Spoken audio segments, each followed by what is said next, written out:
जब प्रभु अंतर ध्यान होते हैं तो राधा रानी खूब रोती हैं कि मेरे प्रभु कहाँ गए, मेरे श्याम कहाँ गए। और रो रो करके राधा रानी के आंसुओं से ये सरोवर भरा है। इसी से इस जगह को राधा रानी मान सरोवर धाम सिद्धपीठ कहा गया है। यहाँ प्रभु अपनी बंसी राधा रानी के पास छोड़कर द्वारका चले गए।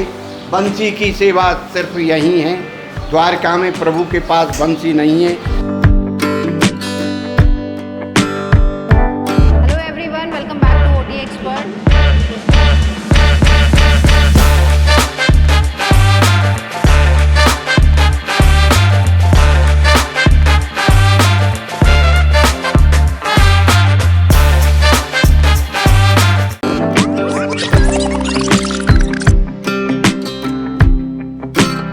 भांडीर वन से लगभग 500 मीटर आगे हम आए हैं और ये है वंशीवट। ये पूरा ही एरिया लगभग 12 किलोमीटर है मेन वृंदावन से। तो हम पहुंच गए हैं वंशीवट और यहाँ पर आने के लिए अपनी गाड़ी से तो आप आ ही सकते हैं, साथ में आप ऑटो रिक्शा करके भी आ सकते हैं, लेकिन आपको पर्सनली बुक करके आना पड़ेगा। और यहाँ पर ऐसा कहा जाता है कि वंशीवट में राधा रानी ने श्री कृष्ण जी की बंसी को छुपा दिया था और इसीलिए यहाँ पर अगर आप ध्यान से सुनेंगे तो आपको पेड़ के अंदर से बंसी की आवाज़ सुनाई देगी।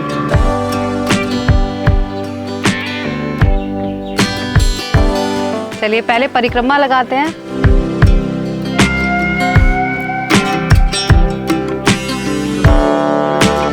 यहाँ पर हम देख रहे हैं कि कान्हा के हाथ में बंसी नहीं है क्योंकि राधा रानी ने बंसी छुपा दी है।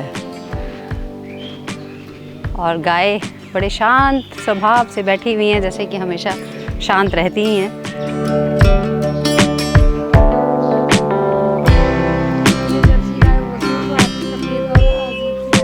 जर्सी बहुत ही ज़्यादा अगर आप ध्यान लगा कर सुनेंगे तो जैसे अभी मैंने उस छोटे वाले वृक्ष में सुना है और मुझे इस तरह से जैसे ढोलक की आवाज़ होती है उस तरह का कुछ सुनाई दिया है म्यूज़िक। इसी तरह से बहुत सारे विभिन्न यंत्रों की, वाद्य यंत्रों की आपको ध्वनि इसमें सुनाई देगी, लेकिन उसके लिए आपको बहुत ध्यान लगाना पड़ेगा शांत मन के साथ।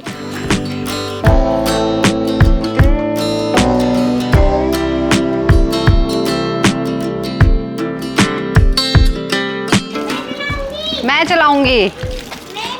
ये पानी पीना है उनको। हाँ तुम चलाओगी? मैं चलाती हूँ। ठीक है, तुमसे चलेगा? Very good.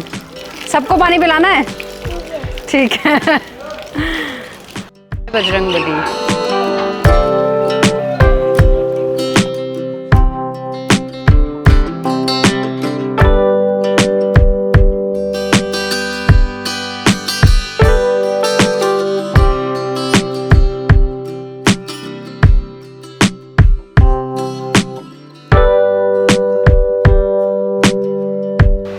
जय जय श्री राधे श्याम श्यामा श्याम।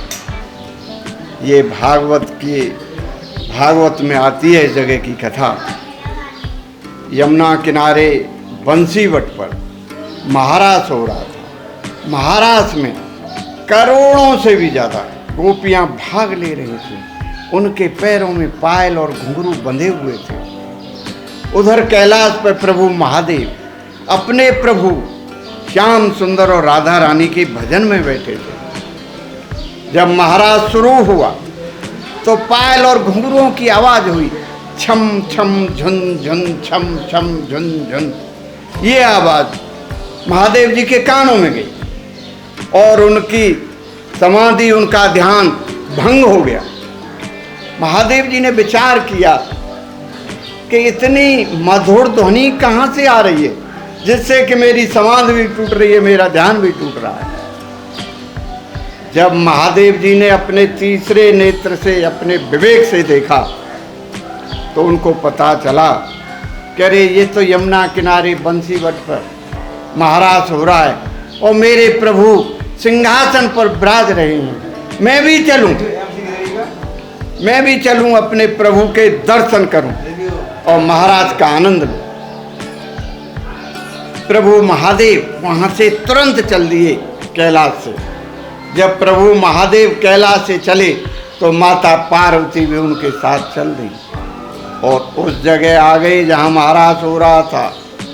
वहाँ महाराज के चारों तरफ 2 गोपियाँ पहरा दे रही थी, ललता और विशाखा। माता पार्वती उस महाराज में प्रवेश हो गई और प्रभु महादेव को उन गोपियों ने रोक दिया। कहा, प्रभु आप पुरुष हैं, आप इस महाराज के अंदर नहीं जा सकते, क्योंकि पुरुष रूप में इस महाराज में अकेले प्रभु श्याम सुंदर हैं, सभी गोपियां जनानी हैं, दूसरा पुरुष इसमें प्रवेश नहीं हो सकता।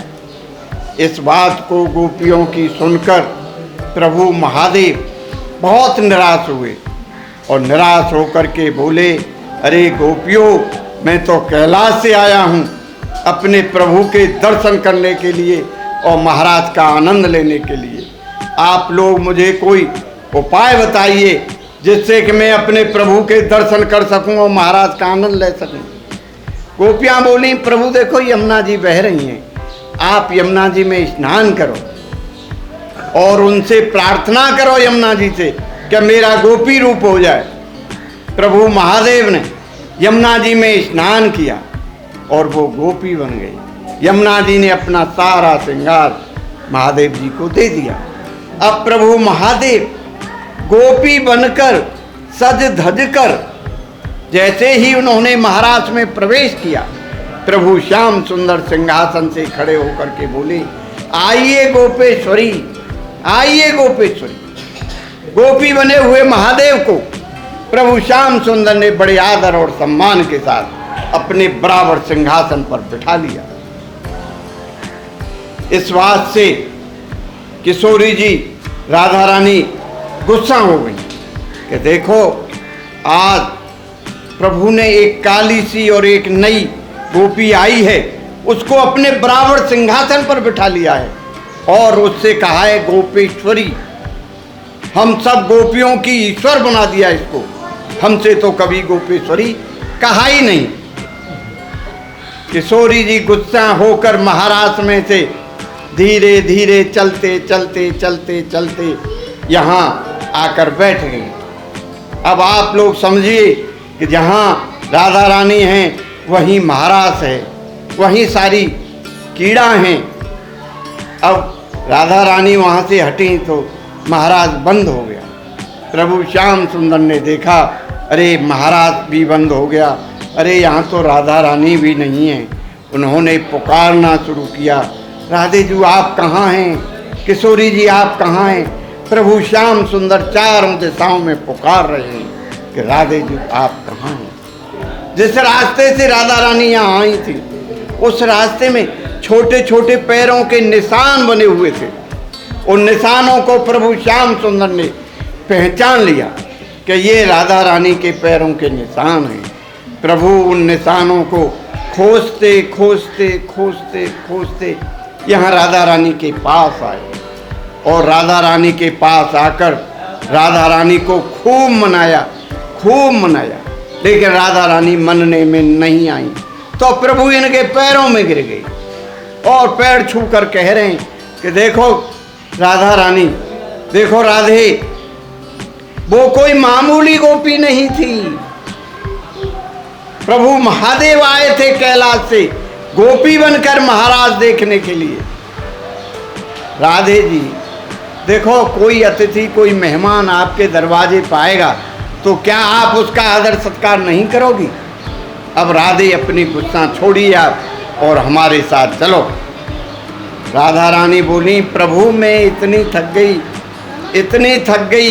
मैं इतनी थक गई कि अब मैं चल ही नहीं सकती। प्रभु श्याम सुंदर बोले, अच्छा राधे आप थक गई हो तो आओ हमारे कंधे पे बैठो।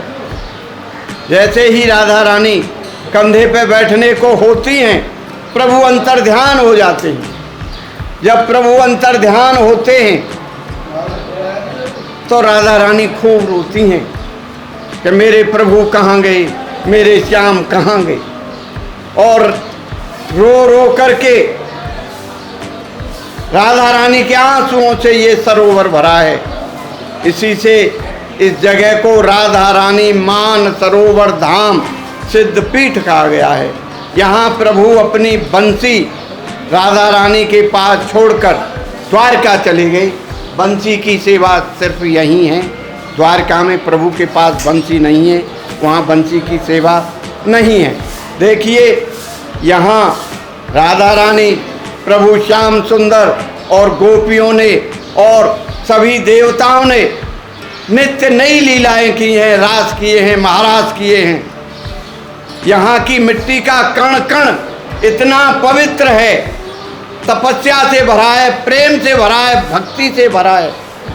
जब कभी भी यहाँ आप लोगों का सौभाग्य यहाँ राधा रानी में आने का हो, मान सरोवर में आने का हो, तो देखिए इसमें स्नान करें तो 5 छींटे इसमें ज़रूर डालिए। और यहाँ स्नान करने से, राधा रानी का दर्शन करने से मनोकामनाएं तो पूरी होती ही हैं, कलयुग के कष्टों और पापों से भी छुटकारा मिलता है। ये कथा जो मैंने आपको यहाँ सुनाई है, ये भागवत महापुराण के 10वें स्कंद में मान लीला के रूप में आती है।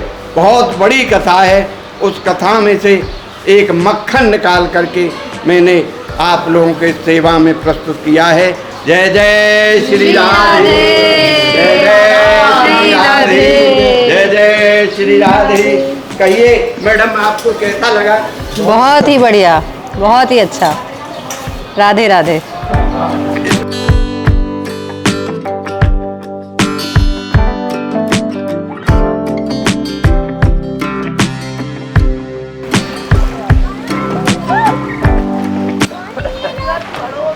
हमने भी सरोवर की छींटे अपने ऊपर ले ली हैं और मुझे लगता है कि ये वीडियो देखकर आप जब यहाँ आएंगे तो आप पहले से ही ये सारी जो कहानियाँ हमने इसमें आपको सुनाई हैं, आपको पहले से पता होंगी, तो इनका महत्व और बढ़ जाता है और आप उसी मन से ये सब चीज़ों को आप देख पाते हैं। यहाँ आइए, देखिए किस तरह से लोग यहाँ पर स्नान कर रहे हैं। काफ़ी लोग हैं यहाँ पर और ये राधा रानी के आंसुओं से बना है।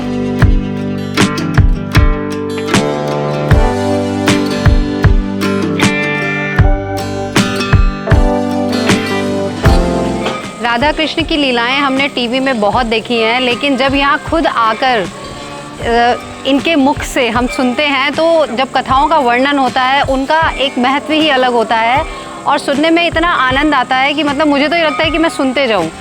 और मुझे लगता है कि आप वीडियो देखेंगे तो आपको भी यही मन करेगा कि ये और कंटिन्यू चलती रहे, इसी तरह से कथाएं चलती रहें। तो ये कथाएं हम कंटिन्यू करेंगे दूसरी वीडियोस में। इस वीडियो को हम यहीं पर ख़त्म करते हैं। आगे चैनल जिसने पहली बार देखा है वो सब्सक्राइब करें और वीडियो को लाइक शेयर करें और इसी तरह से ट्रैवल करते रहें OT एक्सपर्ट सपना के साथ। जय माँ गंगे, हर हर गंगे, राधे राधे।